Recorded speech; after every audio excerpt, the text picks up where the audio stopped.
तो हम करेंगे MGT 301 का 3 इस वीडियो में थीम 1, 2 एंड 3। तो मेरा मेन मेन जो मकसद होगा ना वो सिर्फ कंसेप्ट क्लियर करना है, और जो हमारे व्यू के लेक्चर्स हैं सेम उसकी तरह ही होगा लेकिन थोड़ा सा कम करके टू द पॉइंट। ठीक है, तो ये हैंडमेड नोट्स हैं मेरे खुद के, तो अगर किसी के लिए हेल्पफुल हो तो वेल एंड गुड। अच्छा, अब मार्केट को पहला थीम हमारा है कि हमें मार्केट को समझना है कि मार्केट होता क्या है। तो what does role it play in over life.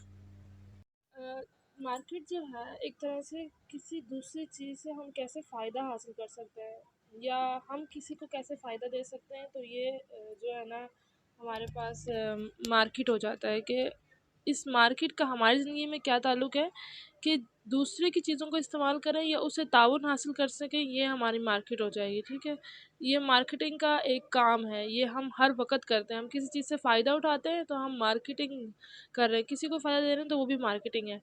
अब जो मार्केटिंग का वर्ड है वो वर्ड मार्केट से निकला है। हम वर्ड मार्केट को दो तरह से इस्तेमाल करते हैं, एज अ नाउन और एज अ वर्ब।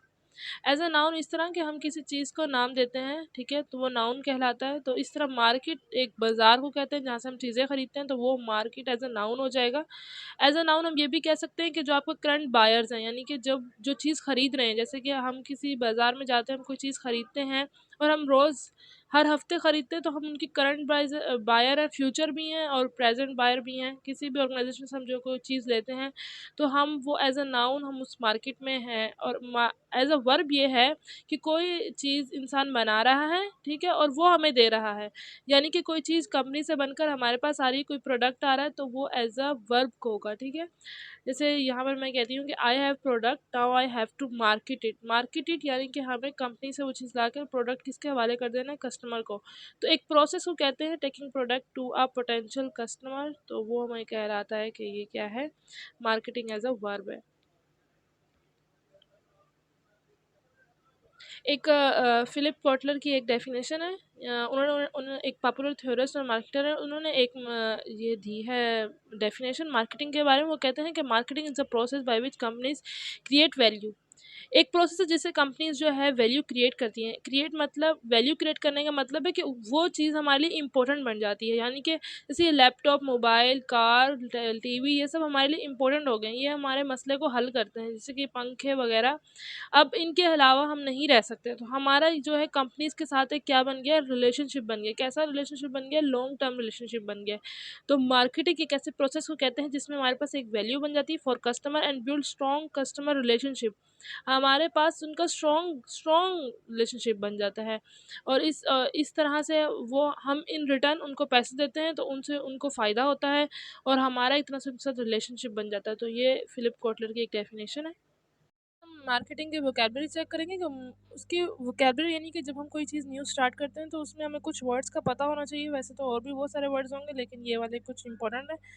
पहला इसमें needs, wants, demand and customer and consumer. Needs क्या है? नीड्स ऐसी चीज़ जिसके बाद आपको महसूस होने लगे कि किस चीज़ की कमी है, कोई महरूमी है। जैसे कि जब हम इंसान कपड़े लेता है, ठीक है, तो कपड़े फट जाते हैं तो आपको ऐसा होने लगता है कि नहीं अब मुझे न्यू खरीदने चाहिए, अब मुझे जिसकी कमी महसूस हो रही है, तो ये आपकी क्या है, नीड्स है। आपको भूख लग रही है, आपको दोबारा भूख लग रही है, दोबारा भूख लग रही है, तो आप दोबारा रीफिल कर रहे हैं अपने आप को, तो वो नीड है आपकी। उसके बाद दूसरा वर्ड आता है वांट्स। वांट क्या है कि आप कल्चर के हिसाब से आप वांट करते हैं। जैसे कि आप अगर पाकिस्तान में तो आप शलवार कमीज़ पहनेंगे, अगर आप इंडिया में तो साड़ी। एक एग्जाम्पल, तो वांट्स अलग है, वो कल्चर के हिसाब से वांट्स होते हैं। नीड है, उसका नीड से ताल्लुक़ है। अब हमें भूख तो लगती है, लेकिन अगर आप पाकिस्तान के शहरी हैं तो आप रोटी बना के खाएंगे, अगर आप कोरियन ये हैं तो आप नूडल्स। ये एक तरह से एग्जाम्पल है। उसके बाद नेक्स्ट आता है डिमांड। डिमांड ऐसी चीज़ है कि आपके बजट पे होता है। आपके पास ऑप्शन तो बहुत ज़्यादा हैं चीज़ें ख़रीदने की, यानी कि ये भी है आपके पास 4-5 चीज़ें हैं, लेकिन आपके पास बजट इतना है कि आप सिर्फ ये ख़रीद सकते हैं। आप डिमांड तो करते हैं, आप वांट तो करते हैं, लेकिन डिमांड आपकी वो नहीं है। आपकी डिमांड थोड़ी चीज़ पे, दूसरी चीज़ पे है।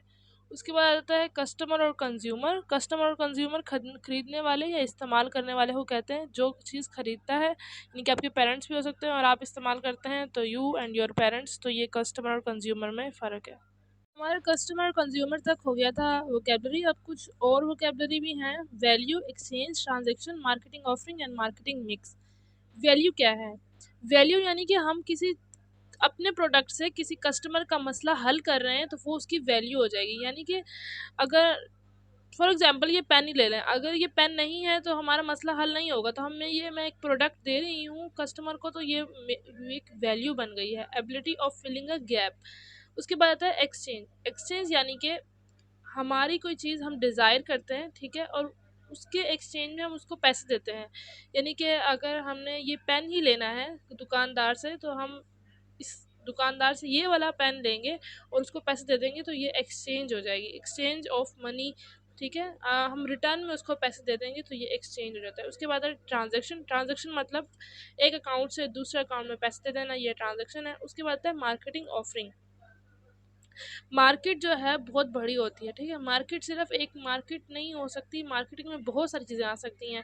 यानी कोई भी सर्विस हो सकती है, जैसे बैंक की सर्विस हो गई, दुकानदार की सर्विस हो गई, ये जो बार्बर होता है इसकी सर्विस हो गई, बहुत सारी चीज़ों की सर्विसेज को मिला के मार्केट ऑफर हो जाएगी। ठीक है, उसके बाद आता है मार्केट मिक्स। मार्केट मिक्स के अंदर 4 P's आते हैं: product, price, promotion and place. Product क्या है? प्रोडक्ट ऐसा होना चाहिए जो कस्टमर का सोल्यूशन कर सके। जैसे कि अगर सर्दियां हैं, ठीक है, जैसे केपीके वाली साइड पे सर्दियां हैं, तो आप क्या करते हैं, आप कपड़े बनाते हैं, ठीक है, मोटे कपड़े बनाते हैं जिनसे उनकी उनकी सर्दी थोड़ी कम हो जाए। तो ये आपने कस्टमर के सोल्यूशन के लिए एक प्रोडक्ट बनाया। प्राइस, अब प्राइस जो है आपने ना ज़्यादा बहुत ज़्यादा कर देनी है, ना ही बहुत ज़्यादा कम कर देनी है। अगर ऐसा करेंगे तो आपका प्रोडक्ट जो है फ्लॉप हो जाएगा।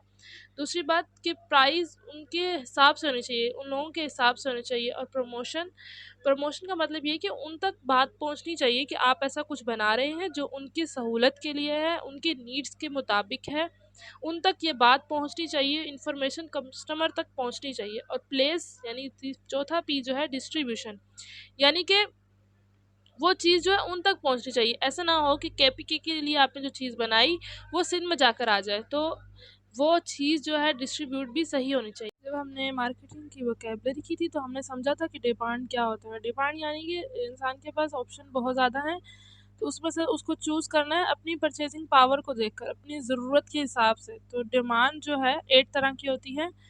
तो वो उस डिमांड, क्या डिमांड है, उसका रीज़न क्या है और उसको मैनेज क्या कैसे करना है, वो हम सीखेंगे अभी।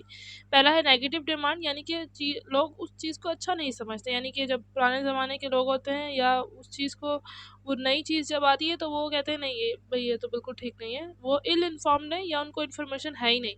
तो इसको मैनेज करने का तरीका है, हम कन्वर्जेशन मार्केटिंग करेंगे, यानी कि उनको बताएंगे कि इस तरह आप करें तो ये चीज़ ठीक है, ये प्रोडक्ट भी ठीक है।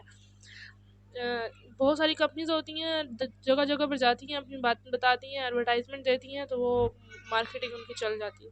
दूसरा है नो डिमांड, यानी कि जब ये नो डिमांड यानी कि उसकी चीज़ की डिमांड हो ही नहीं रही है। रीज़न क्या है, जब कोई न्यू इन द मार्केट, जब नए नए कोई मार्केट खुलती है, कोई नया नया बिजनेस खुलता है, नया नया कोई बिजनेस में आता है, मार्केट में आता है, तो उसके साथ ये वाला काम होता है। तो इसको मैनेज करने का तरीका ये है कि क्रिएटिव मार्केटिंग और स्टिमुलेटिंग मार्केटिंग, यानी कि कुछ क्रिएटिव करे, वो ऐसा करे जो सबसे अलग हो। उससे ये होगा कि उसकी डिमांड बढ़ जाएगी, उसकी प्रोडक्ट की डिमांड बढ़ जाएगी।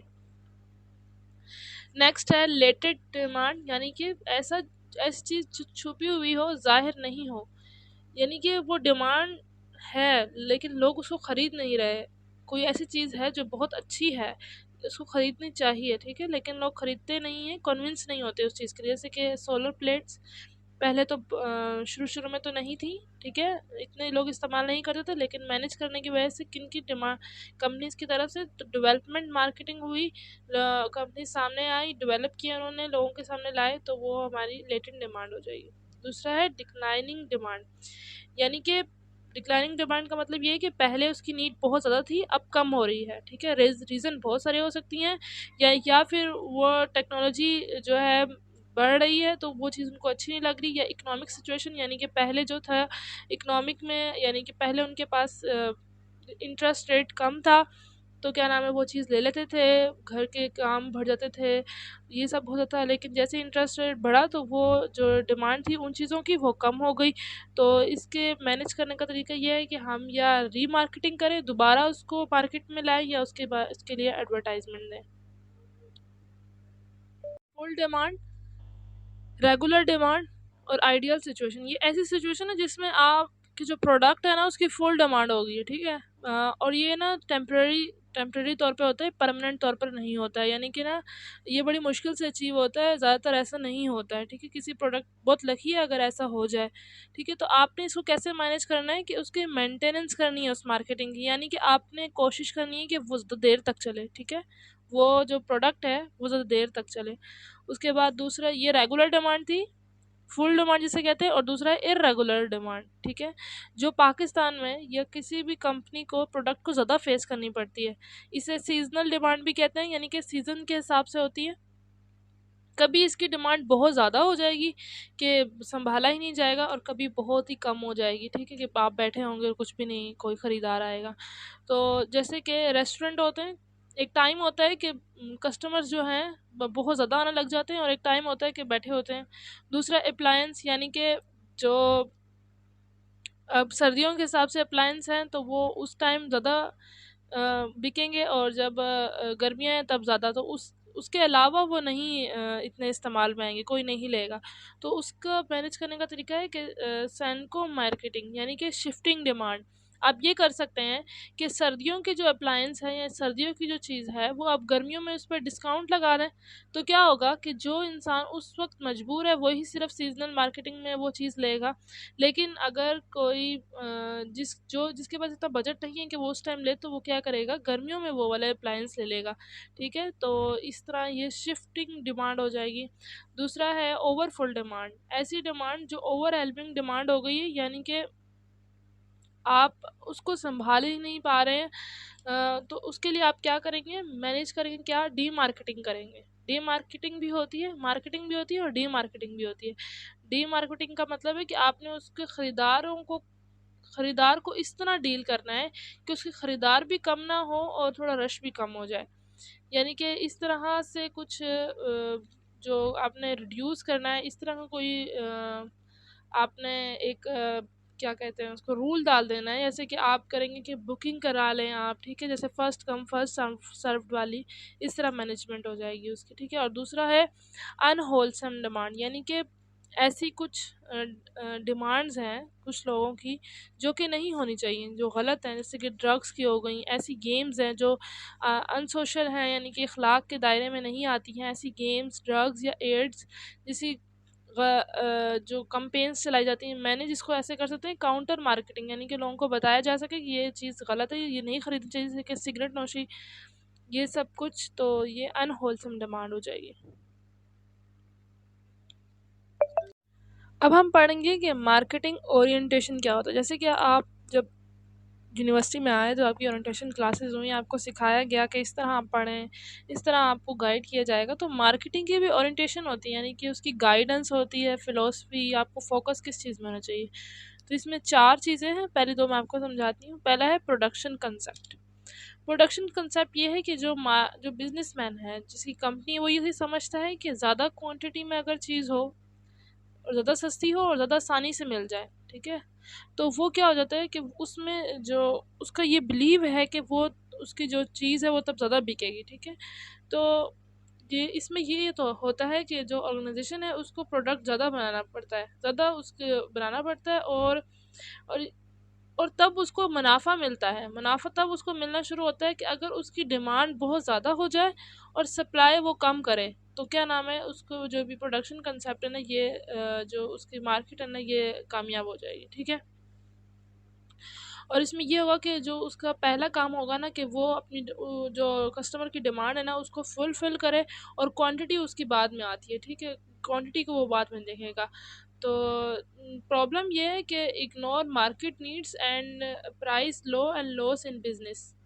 अच्छा, होता ये है कि इग्नोर कर लेते हैं हम मार्केट की नीड्स को, कि प्रॉब्लम तब आती है जब हम ये सोचना ख़त्म कर दें कि मार्केट को क्या चाहिए, यानी कि जो हमारे कस्टमर्स हैं उनको क्या चाहिए। हम तो बस प्रोड्यूस करते जा रहे हैं, प्रोड्यूस करते जा रहे हैं, तो क्या होगा, उससे प्राइस में लॉस हो जाएगा, लॉस इन बिजनेस हो जाएगा। जैसे कि एग्रीकल्चर में जो क्रॉप्स हैं अगर वो ज़्यादा हो जाए, यानी कि ये जो गन्ने के जो है क्रॉप्स लगा लिए, ज़्यादा लगा दिए, लेकिन वो बिके नहीं उतने, ठीक है। उसकी वजह से क्या हुआ, लॉस हुआ, प्राइस कम करनी पड़ी और जिसकी वजह से बहुत ज़्यादा बिजनेस में लॉस हुआ। दूसरा है प्रोडक्ट कंसेप्ट।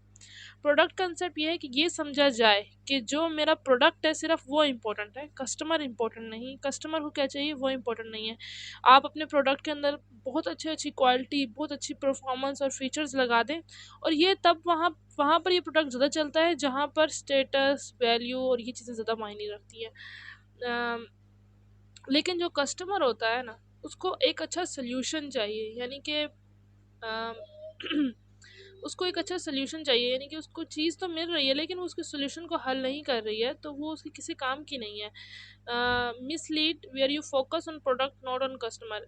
ये प्रोडक्ट कंसेप्ट एक मिसलीड है, यानी कि जहाँ पर आप क्या करते हैं, प्रोडक्ट पर फोकस कर लेते हैं लेकिन कस्टमर पर नहीं। सेलिंग कंसेप्ट ये है कि यहाँ पर हम क्या करेंगे, हमारी ये सोच होगी कि हम क्या करेंगे, क्रिएट करेंगे वैल्यू को, यानी कि हम हैवीली प्रमोट करेंगे अपनी जो चीज़ है प्रोडक्ट को, और टेलिंग एंड सेलिंग वाला काम करेंगे, बहुत ज़्यादा प्रमोट करेंगे, एडवर्टाइजमेंट देंगे, ज़्यादा से ज़्यादा चीज़ों को जो है ना प्रमोट करेंगे। हमारा फोकस ये होगा कि हम ज़्यादा से ज़्यादा प्रोडक्ट, यानी जो अभी जो प्रोडक्ट मौजूद है उसको दे, और हमारा स्टार्टिंग पॉइंट फैक्ट्री होगी, और मीन्स जो है टेलिंग और सेलिंग होगा, प्रॉफिट थ्रू हमारी सेल्स वॉल्यूम, जितनी ज़्यादा सेल्स होंगी उतना ज़्यादा हमें प्रॉफिट मिलेगा, ये हमारी प्रॉफिट होगी, ठीक है। दूसरा है मार्केटिंग कंसेप्ट। मार्केटिंग ये है कि यहाँ पर कस्टमर ज़रूरी है हमारे लिए। कस्टमर कैसा, कस्टमर को क्या चाहिए, कस्टमर क्या चाहता है हमसे, उसके नीड्स और वांट क्या है, उसके मुताबिक हम करेंगे, और इसका ये होता है कि रिस्पॉन्स अच्छा आता है। एक सेंसिबल कंसेप्ट है, एक अच्छा कंसेप्ट है, एक मार्केटिंग कंसेप्ट क्या कहा जाता है। यहाँ पर हमारे जो स्टार्टिंग पॉइंट है मार्केट होगा, हमारा फोकस पॉइंट कस्टमर, और मींस हमारा इंटीग्रेटेड मार्केट होगा। इंटीग्रेटेड मार्केट मतलब जो जो कस्टमर को चाहिए, और इसमें हमारा प्रॉफिट कहाँ से आएगा, कस्टमर की सेटिस्फिकेशन से आएगा। लेकिन इससे ऑब्जेक्शन ये किया जाता है कि हम जब हम कस्टमर की नीड्स के ऊपर आ जाते हैं तो हमारी प्रोडक्टिविटी लॉस हो जाती है, यानी कि जो एनवायरनमेंट है या सोसाइटी है उसमें लॉस हो जाता है, उसमें कोई ना कोई फ़र्क आता है, ठीक है। तो एक और अप्रोच है सोसाइटियल मार्केटिंग अप्रोच। इसके अंदर ये होता है, और ये सबसे अच्छी लॉन्ग टर्म अप्रोच है जिसको लेना चाहिए, ठीक है। इसमें ये होता है कि कंपनी को भी प्रॉफिट मिले, कंज्यूमर की भी सेटिस्फिकेशन हो, लेकिन सोसाइटी के साथ भी सब सही रहे, यानी कि सोसाइटी की वेलफेयर हो, उसको कोई नुकसान ना पहुंचे, जिस दुनिया पे हमें रहना है उसको भी कोई नुकसान ना हो, कंज्यूमर भी सेटिस्फाई हो जाए और कंपनी को भी प्रॉफिट मिल जाए, और ये एक लॉन्ग टर्म अप्रोच है। नेक्स्ट है कि मार्केटिंग की मैनेजमेंट किस तरह की जाए। आपने एक कंसेप्ट ले लिया, अब उसकी मैनेजमेंट कैसे करनी है। मैनेजमेंट ऐसे करनी है कि आपने टारगेट बना लेना है, इस कस्टमर्स को टारगेट बना लेना है, यानी कि आप अपने प्रोडक्ट को ओवरऑल हर जगह नहीं दे सकते, आप किसी एक कस्टमर्स को किसी एक जगह को टारगेट बना लेंगे, ठीक है। तो उस सेगमेंट को चूज करेंगे और क्रॉस प्रोसेस के थ्रू से तो हमारी मार्केटिंग मैनेज होगी। हमारा एम ये होगा कि कस्टमर की खैर ख्वाही हो, यानी कस्टमर के लिए अच्छा हो जो भी हम प्रोडक्ट दें, तो वो इस तरह लॉन्ग टर्म चलेगा। हमारे पास दो क्वेश्चन आएंगे कि हमारे जहन में मार्केटिंग मैनेजमेंट करते हुए दो क्वेश्चन आने चाहिए कि what customer will we serve, कौन से कस्टमर्स को हमने देना है, and how can we best serve, और किस तरह अच्छा हम सर्व दे सकते हैं, किस तरह अच्छा सर्व कर सकते हैं। अच्छा सर्व इस तरह कर सकते हैं कि आपको बेहतर से बेहतर, यानी कि जो पहले से कंपनी मौजूद है उससे बेहतर चीज़ देनी होगी, उससे जो है अच्छी चीज़ सामने आएगी। तो कामयाब वो होते हैं जो अलग होते हैं या बेहतर होते हैं। नेक्स्ट हमने पहले देखा मार्केटिंग मैनेजमेंट, अभी हम देख रहे हैं मैनेजिंग कस्टमर रिलेशनशिप। कस्टमर से रिलेशनशिप को कैसे मैनेज किया जाए। पहला आता है हमारे पास कस्टमर परसीव्ड वैल्यू, यानी कि कोई आपने प्रोडक्ट दिया, ठीक है, सामने लाए कस्टमर के, उसने वो ख़रीदा, ठीक है, उसके बाद वो प्रोडक्ट जब आपने प्रोडक्ट कस्टमर ने ख़रीदा तो उसने कुछ पे दिया होगा, कुछ पैसे दिए होंगे, फिर वो चेक करेगा कि जो मैंने पैसे दिए क्या मुझे उस उतना ही बेनिफिट मिला या मुझे उससे ज़्यादा बेनिफिट मिला। अगर तो उसको ज़्यादा बेनिफिट मिलता है, ठीक है, तो उसके पास हमारी जो परसेप्शन है ना, वो गुड हो जाएगी, गुड वैल्यू परसेप्शन बन जाएगी। लेकिन अगर वो लेस बेनिफिट मिलता है तो वो आप जो है प्रोडक्ट की वैल्यू लॉस कर देंगे। तो कस्टमर परसीव्ड वैल्यू CPV से शॉर्टकट में कहते हैं। तो इसमें हमारा काम ये होगा कि हम ये डिज़ायर करेंगे, जिसने प्रोडक्ट बनाया वो ये डिज़ायर करेगा कि जो गुड वैल्यू परसेप्शन हो। पॉइंट है मैनेजमेंट मैनेजिंग कस्टमर रिलेशनशिप में कस्टमर सेटिस्फिकेशन, यानी कि हमने कस्टमर की तवक्कुआत जो उसने लगाई हैं उस पर पूरा उतरना है। आपकी प्रोडक्ट ऐसी होनी चाहिए कि वो जो वो चाहता है बिल्कुल वैसा ही प्रोडक्ट उसको मिले। अब जब उसकी एक्सपेक्टेशन फुलफिल हो जाएंगी तो कस्टमर सेटिस्फाई होगा, कस्टमर सेटिस्फाई होगा तो वो अपने साथ और कस्टमर लाएगा। ठीक है, तो ये एक पॉजिटिव पॉइंट है, एक आपको एडवांटेज मिलेगा इससे। नेक्स्ट है पार्टनर रिलेशनशिप मैनेजमेंट। देखिए, जब आप कोई न्यू चीज़ या न्यू बिजनेस स्टार्ट करते हैं तो आपको कोई पार्टनर चाहिए होता है, कोई ऐसी कंपनी चाहिए होती है जो आपको सपोर्ट करे। तो जो आपको सपोर्ट करती है ना, तो आप इंडिपेंडेंट नहीं रहते हैं, आप डिपेंड करते हैं, एक दूसरे पर डिपेंड हो जाते हैं। ठीक है, और आपको ना किसी और पार्टनर के साथ जो है ना मैनेजमेंट भी आनी चाहिए, उसके साथ भी आपको रिलेशनशिप आना चाहिए। और आपको इस बात को मानना चाहिए कि हमें एक सपोर्ट चाहिए, और working closely with other company, ये पार्टनर रिलेशनशिप मैनेजमेंट में भी आ जाता है। ये भी एक मैनेजिंग कस्टमर रिलेशनशिप में है।